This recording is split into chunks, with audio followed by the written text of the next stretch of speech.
Olá, amigos, tudo bem com vocês? Que alegria, que satisfação estar aqui para mais uma aula, para mais um encontro da nossa legislação penal especial, falando, sobre a Lei 13.964 de 2019, o pacote anticrime. Estamos falando das prisões, das medidas cautelares, enfim, tais pontos que o pacote anticrime também fez as suas alterações, certo? Bom, vamos lá. Venham comigo. Temos agora o artigo 310. Como é que ele ficou?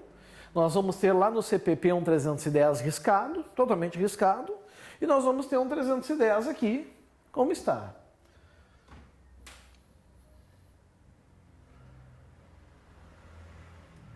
Diz o 310. Após receber o auto de prisão em flagrante, bom, para falar sobre isso eu tenho que explicar para vocês. Se fala em auto de prisão em flagrante, qual é a certeza que a gente tem? A certeza que a gente tem é que alguém foi preso em flagrante. Concorda comigo? A certeza que a gente tem é que houve uma prisão em flagrante. Espero que todos concordem com essa minha assertiva. Aí o que vai acontecer? O delegado de polícia vai fazer a chamada lavratura do APF. Ou seja, ele vai fazer a lavratura do auto de prisão em flagrante. É isso que ele vai fazer, a lavratura do APF. Feita a lavratura do APF, os autos de prisão em flagrante vão para o juiz. E é a partir daí que o artigo 310 vai começar a trabalhar. Quando ele começa a dizer assim: após receber o auto de prisão em flagrante, e aqui vocês têm que cuidar, a polícia tem até 24 horas para enviar o auto de prisão em flagrante para o juiz, até 24 horas após a realização da prisão. E vejam que interessante, não é 24 horas a contar da lavratura do APF, é a contar da prisão. O juiz deverá é uma obrigação, promover a chamada audiência de custódia. Essa audiência de custódia, amigos, é uma audiência onde o juiz vai analisar se existem motivos para manter o sujeito preso, certo? Ou seja, decretar a prisão preventiva ou conceder a liberdade provisória, ok? Se os elementos de prisão preventiva estão presentes, o juiz na audiência de custódia vai manter a prisão, vai decretar a prisão preventiva, vai converter a temporária em preventiva, vai converter o flagrante em preventiva. Se por algum motivo a prisão preventiva não cabe, seja porque faltam pressupostos, garantia da ordem pública, garantia da ordem econômica, conveniência da instrução criminal, assegurar a aplicação da lei penal, seja porque o crime não admite prisão preventiva, por exemplo, um crime cuja pena máxima não ultrapassa 4 anos, certo? Ou ficou evidenciado uma excludente de ilicitude, o juiz vai conceder então a liberdade provisória nessa audiência de custódia.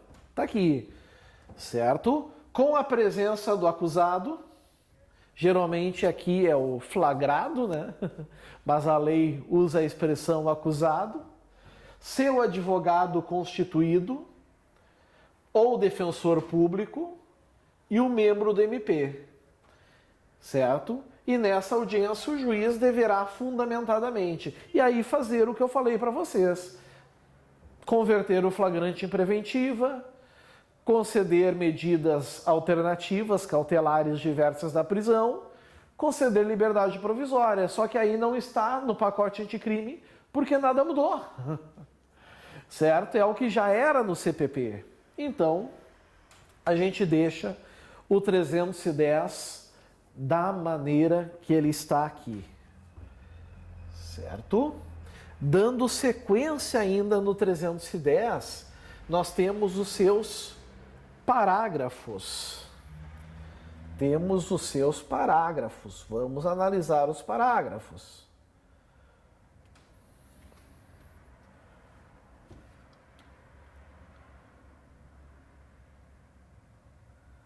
O primeiro que nós temos é o parágrafo primeiro, claro, óbvio.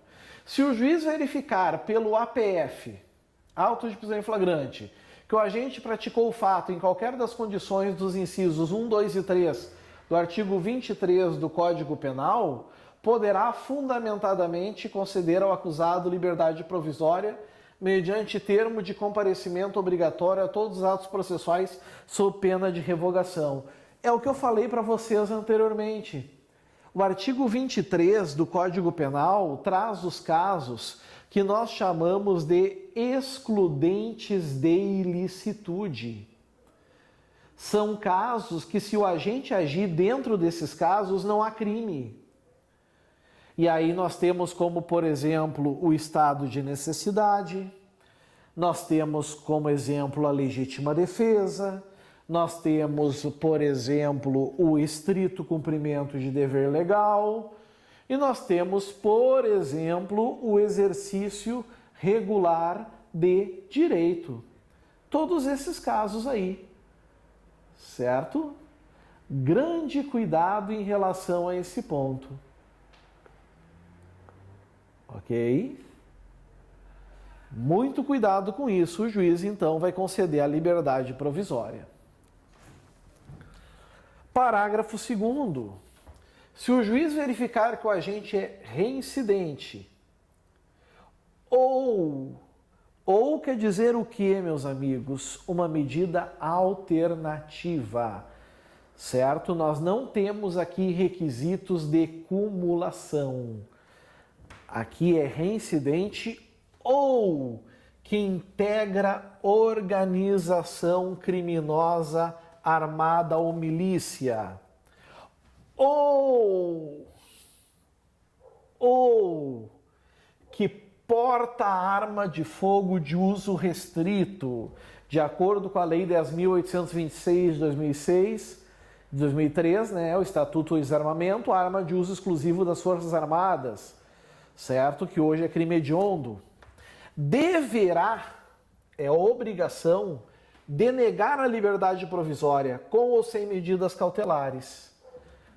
Ou seja, ele não pode conceder a medida provisória nesses casos. Cuidado com isso. Casos que a liberdade provisória é proibida. Casos em que a liberdade provisória é vedada.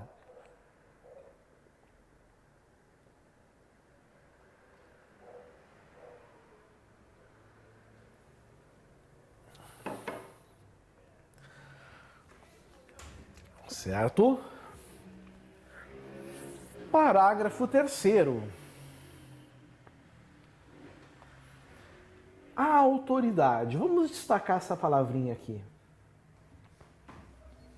Vamos destacar a palavrinha autoridade. É importante destacar ela agora.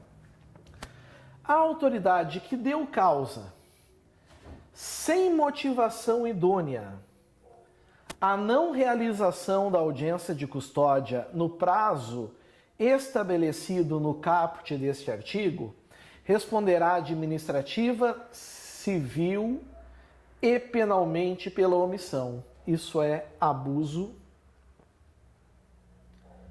de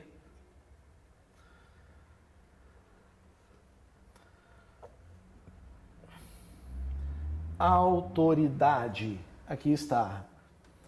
Certo? É o que nós chamamos de abuso de autoridade. Vejam que é dar causa sem motivação idônea. Não tem motivo, é uma simples omissão dolosa, intencional. Cuidem isso. Parágrafo 4º. Transcorridas 24 horas após o decurso do prazo estabelecido no caput desse artigo, ou seja, 24 horas para o juiz receber o auto de prisão em flagrante, passou mais 24, a não realização de audiência de custódia sem motivação, ou seja, não teve audiência no prazo, tem uma justificativa? Tudo ok. Na sequência se marca, se realiza. Mas aqui estamos falando sem motivação idônea. Ensejará também a ilegalidade da prisão. Nada impede, por exemplo, que a defesa impetre um habeas corpus por falta de justa causa, porque a audiência de custódia não foi realizada no prazo marcado e não houve motivação idônea para isso. A ser relaxada pela autoridade competente. Nesse caso, a autoridade competente é o juiz. Por óbvio, né, pessoal?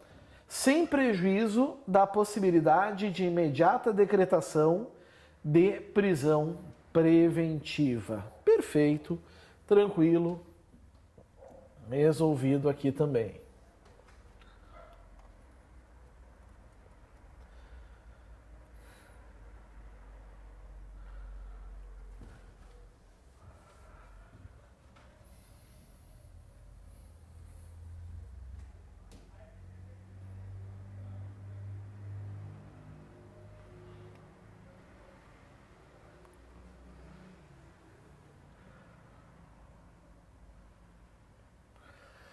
O artigo 311, meus caros, ele fala de forma especial, ele fala de forma específica do Instituto da Prisão Preventiva. Agora nós estamos falando efetivamente da prisão preventiva, quando ela é cabível. Então vem comigo. Primeiro, em qualquer fase da investigação policial, ou seja, qualquer fase do inquérito, cabe a preventiva. Ou do processo penal, cabirá a prisão preventiva decretada pelo juiz. Bom, a gente já viu lá em cima, né? O 283 deixou bem claro, ninguém poderá ser preso senão em flagrante delito, né? Ou por ordem escrita e fundamentada de autoridade judiciária competente. Então, juiz, a requerimento do MP. Requerimento é o que, pessoal? Requerimento é um pedido, é uma solicitação. O Ministério Público aqui solicita, o Ministério Público aqui pede a decretação da preventiva. Do querelante na ação penal privada ou do assistente na ação penal pública, ou por representação da autoridade policial. Qual é a diferença de requerimento para representação? Requerimento é um pedido. Então, quando o Ministério Público requer, ele está pedindo, decrete a prisão preventiva, por favor. Peço, solicito a decretação da prisão preventiva. Certo? Cuidem isso. A polícia, ela representa. O que é representar, pessoal? É expor motivos. Representação é uma exposição de motivos. Certo? A polícia, então, está dizendo, expondo os motivos pelos quais a prisão preventiva deve ser decretada. Ok? Cuidem isso. E agora vem o grande segredo do 311. Qual é o grande segredo? A grande jogada, a grande sacada de todas. Não cabe prisão preventiva de ofício. Não cabe prisão preventiva de ofício. O que isso quer dizer, meus amigos? Isso quer dizer, pessoal, que o juiz, por vontade própria, pela sua própria iniciativa, ele não pode decretar a preventiva. Ele tem que ser provocado. Existia a possibilidade de preventiva de ofício antes do pacote anticrime? Existia. Existia na instrução penal. Agora não existe mais. Então, cuidado com esse 311. Artigo 312, que é o nosso próximo agora, ele se refere aos pressupostos. Eu nem vou destacar ele, eu vou comentar ele com vocês, tá? O 312, ele se refere aos pressupostos da prisão preventiva. E vocês vão perceber que diz ali os pressupostos assim, ó. A prisão preventiva poderá ser decretada como garantia da ordem pública, ou garantia da ordem econômica, 2, ou conveniência da instrução criminal, 3, ou para assegurar a aplicação da lei penal, 4, quando houver prova da existência do crime e indício suficiente de autoria, e aqui a novidade do pacote anticrime, e de perigo gerado pelo estado de liberdade do imputado. Vamos falar sobre isso. O que é a garantia da ordem pública? Garantia da ordem pública, meus caros, é o clamor social. Isso é garantia da ordem pública. É o clamor social. É a certeza de que o indiciado ou o réu solto em liberdade continuará a delinquir, continuará a cometer crimes, delitos, infrações. Então busca-se aqui preservar a sociedade. Busca-se a preservação social. Depois fala ali em garantia da ordem econômica.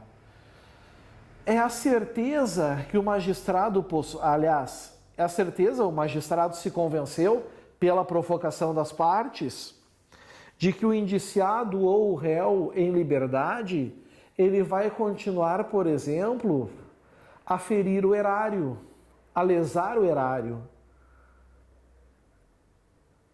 Certo? Os cofres públicos, por exemplo. Isso é a garantia da ordem econômica. O juiz pode decretar a prisão preventiva também por conveniência da instrução criminal. Esse caso é um dos casos mais comuns, mais tradicionais. São situações que o indiciado ou réu solto, ele vai fazer o quê? Coagir testemunhas, destruir documentos, atrapalhar perícias, embora com o pacote anticrime atrapalhar perícia vai ser mais difícil, mas ele pratica esses fatos. E isso aí já não é um perigo para a sociedade, mas é um perigo para o processo. Então, por ser perigoso, danoso ao processo, à sua liberdade, decreta-se a prisão preventiva, certo? Ou para assegurar a aplicação da lei penal. Ou seja, o juiz percebeu que o réu em liberdade vai deitar o cabelo, vai fugir. Por exemplo, ele percebe que o sujeito adquiriu um passaporte. Então, para assegurar que a lei penal possa ser aplicada, o juiz decreta a preventiva, certo? Mas quando? Primeiro, tem que ter prova da existência do crime. Ou seja, um mínimo de lastro probatório de que um crime existiu. E um indício de que aquela pessoa ali é o autor. E agora veio a grande novidade, porque até aqui é o que nós tínhamos no Código de Processo Penal antes do pacote. O pacote incluiu o finalzinho, e de perigo gerado pelo estado de liberdade do imputado. Esse perigo pode ser para ele, como risco de linchamento, mas também, amigos, pode ser, certo, por uma comoção social. Ok? Por uma desordem que possa acontecer. Então, o 312, ele ficou apenas um pouco mais completo. Dando sequência, nós temos agora um parágrafo segundo.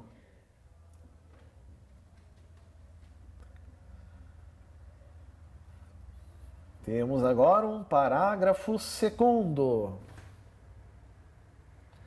A decisão que decretar a prisão preventiva, quem é que decreta mesmo? Juiz. Lembrem sempre disso. Quem decreta a prisão preventiva é o juiz, é o magistrado. Deve, obrigatoriamente, ser motivada e fundamentada. Bom, primeiro, pessoal, porque a Constituição Federal obriga, no artigo 93, inciso 9. O artigo 93, inciso 9 é claro ao dizer que todas as decisões do Poder Judiciário serão públicas e fundamentadas, todas as decisões, sob pena de nulidade. Então, ele tem que fundamentar. E segundo, porque cabe recurso em sentido estrito, ou seja, cabe recurso da decisão. Se o juiz não fundamenta, como que a parte prejudicada irá recorrer? Certo? Então, deve ser motivada e fundamentada em receio de perigo e existência concreta de fatos novos ou contemporâneos que justifiquem a aplicação da medida adotada. Certo? Cuidem em relação a esse final aqui. É esse finalzinho aqui que adentrou o pacote anticrime, que ele trouxe então para a nossa legislação. Beleza. O 313, ele traz casos de cabimento de prisão preventiva. Vamos falar sobre ele agora.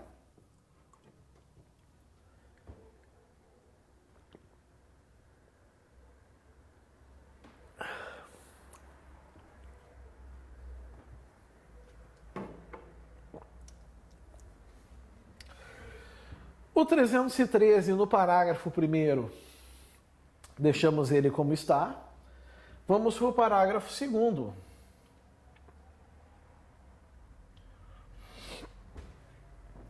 Não será admitida a decretação da prisão preventiva com a finalidade de antecipação de cumprimento de pena. Foi a discussão do ano passado. Ou seja, não há risco para a ordem pública. Não há risco para a ordem econômica. Não há problema para a conveniência da instrução criminal. E nem para garantir a aplicação da lei penal. Também não há perigo para ninguém.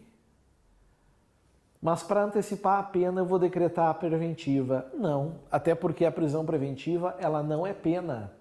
Se ela fosse pena, meus amigos, ela estaria prejudicando, violando um princípio chamado princípio da presunção de inocência. Certo? Seria violador desse princípio, do princípio da presunção de inocência. Então, não é admitida com a finalidade de antecipação do cumprimento da pena, caso nesse caso a prisão vai ser ilegal. Ou como decorrência imediata de investigação criminal ou da apresentação ou recebimento da denúncia. Iniciou as investigações, tem que prender. Recebeu a denúncia, tem que prender. Não. Certo? Não. Não pode. Cuidado. O 315 eu vou fazer um círculo em volta. Já lembrando que todo artigo que eu estou circulando em volta são os artigos com maior índice de chance de cair na tua prova. Então, tu toma um cuidado muito especial. A decisão que decretar é o que, pessoal? Dizer, decreta a prisão preventiva. Substituir quer dizer o quê? Substitui a preventiva por uma medida diversa. Ou substitui a medida diversa por uma prisão preventiva. Ou denegar é o quê? Negar. O MP requereu. A parte, o juiz recusou. Será sempre motivada e fundamentada. Não tem o que discutir. É aquilo que eu falei lá da Constituição, certo? Ou seja, todas as decisões do Poder Judiciário têm que ser fundamentadas sob pena de nulidade. Então, sem maiores problemas, até porque cabe recurso dessas decisões.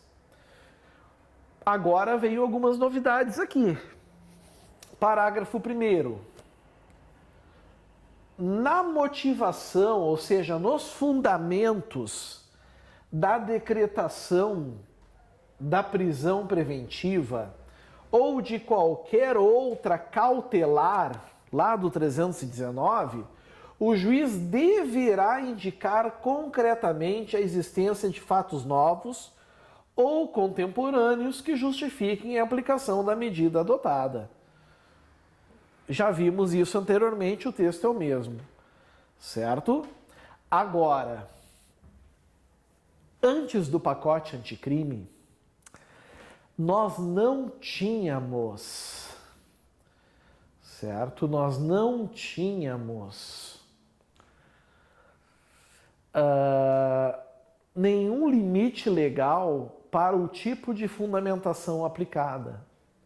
Não tínhamos. Agora nós temos. Agora nós temos.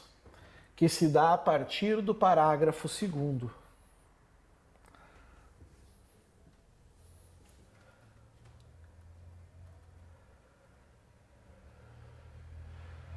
Nós vamos ter um rol aqui de 6 casos.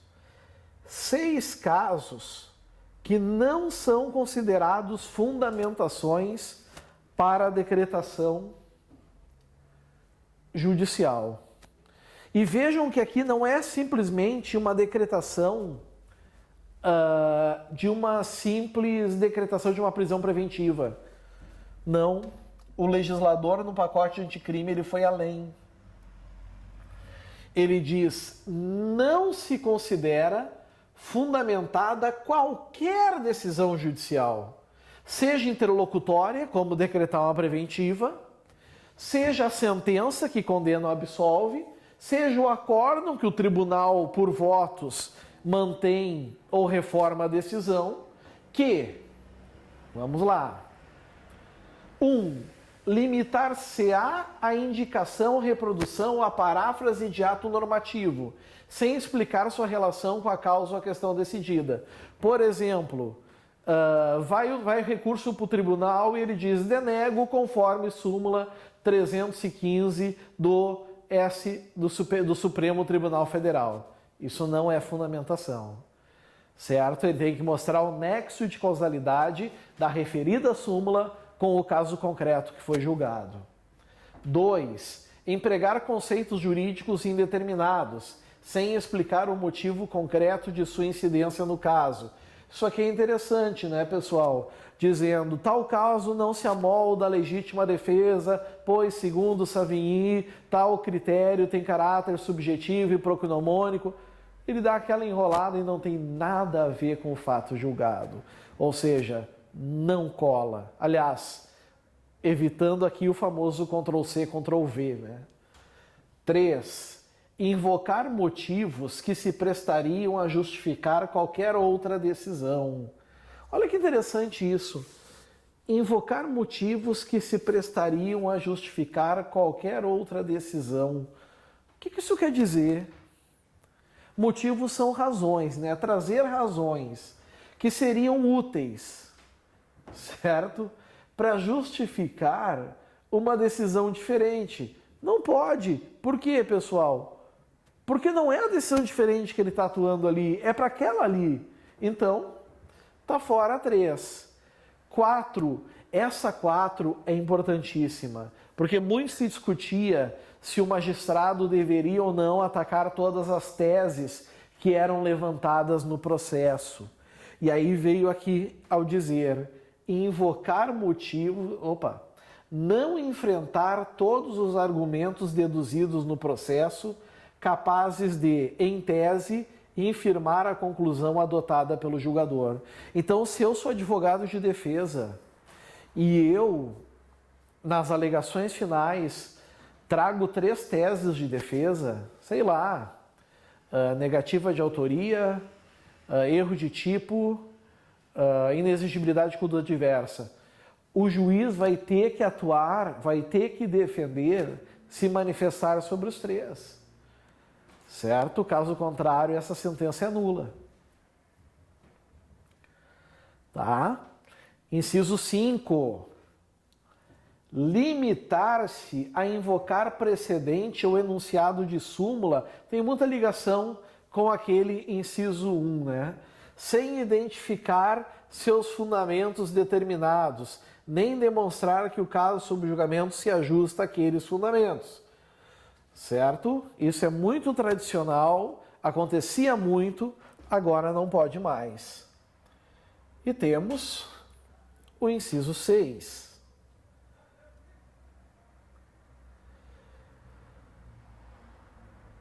Inciso 6. O inciso 6 agora não é simplesmente invocar súmula. O inciso 6 não é simplesmente isso, invocar súmula. Inciso 6 é deixar de seguir enunciado de súmula, jurisprudência ou precedente invocado pela parte sem demonstrar a existência de distinção no caso em julgamento ou a superação do entendimento. Ou seja, eu alego, por exemplo, no meu processo do meu cliente, a tese de crime impossível pela súmula 145 da STF, mostrando que houve um flagrante preparado. Botei lá, certo? O julgador não seguiu a súmula, tá? Só que a súmula não está superada, ela está em vigor. Então aí, pessoal, já é um problema. Já é um problema, certo? O caso é exatamente o que se encaixa na súmula. Já é outro problema, a sentença é nula. Ele é obrigado a seguir essa súmula. Isso é para evitar distinções de julgamentos de casos concretos que têm a mesma relação, que têm o mesmo caso. Certinho? Muito bem. Vencendo também aqui o inciso 6, a gente segue aqui quase terminando a prisão preventiva. Entramos agora no 316, mas é o momento do descanso, de dar aquela relaxada, aquela tranquilizada. Daqui a uns minutinhos, então, estaremos de volta. Aguardo vocês. Um grande abraço, valeu, amigos. Tchau, tchau.